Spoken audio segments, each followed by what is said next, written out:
frankly, I'd rather face a cannon than make a speech to a room full of strangers. All speech-making terrifies me. Good evening. I am indeed Clara Barton, and it may surprise you to learn that I have always been painfully shy. And therefore, I will need your help this evening if I am to tell you my story. Are you willing to help? Sure. Yeah. I thank you very much. That takes a great burden off my mind. Now, the way I'm going to have you help me, I'm going to divide you into 3 groups, and each group will have something that they will shout out when given the appropriate signal. So I believe the first group, I will make this group over here. These folks are going to be the naysayers. Nay is an old-fashioned way of saying what? No. So naysayers are the kind of people who are always telling you, nay, you're not good enough. Nay, you're not smart enough. Nay, you go to the wrong church. You are the wrong color.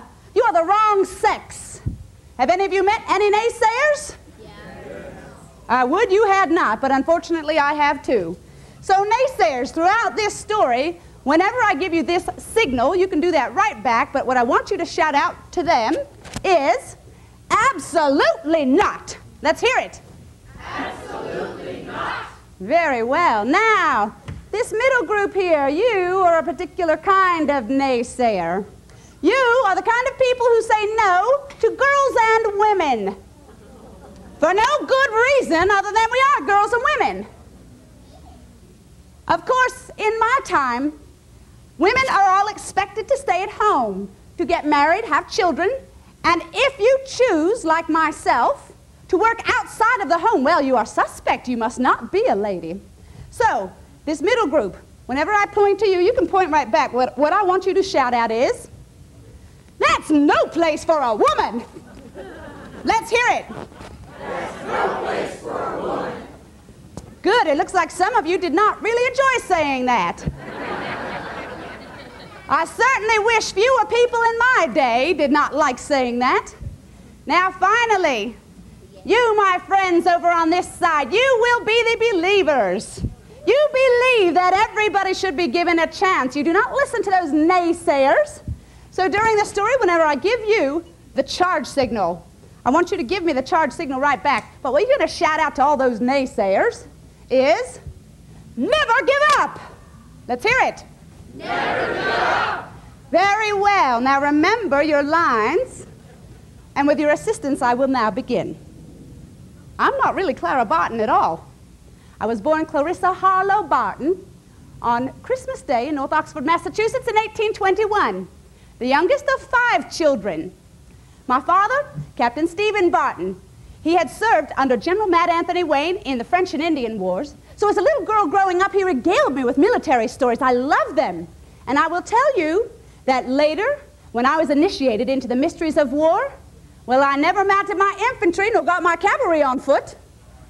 My mother was Sarah Stone, a very no-nonsense feminist and abolitionist.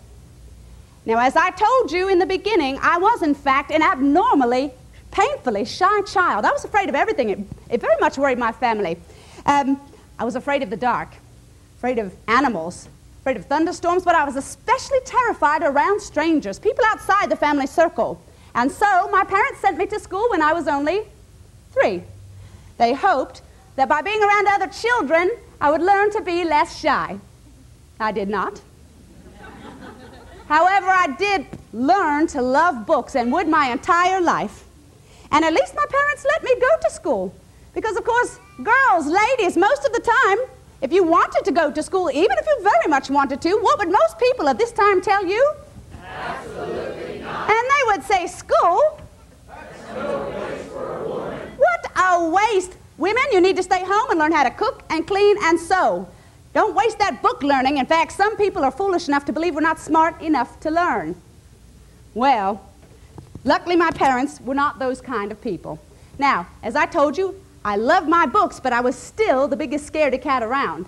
And I think if you told my classmates in Massachusetts that one day when I grew up, I would be titled the bravest woman in America, well, they would have laughed hysterically. They would have never believed it.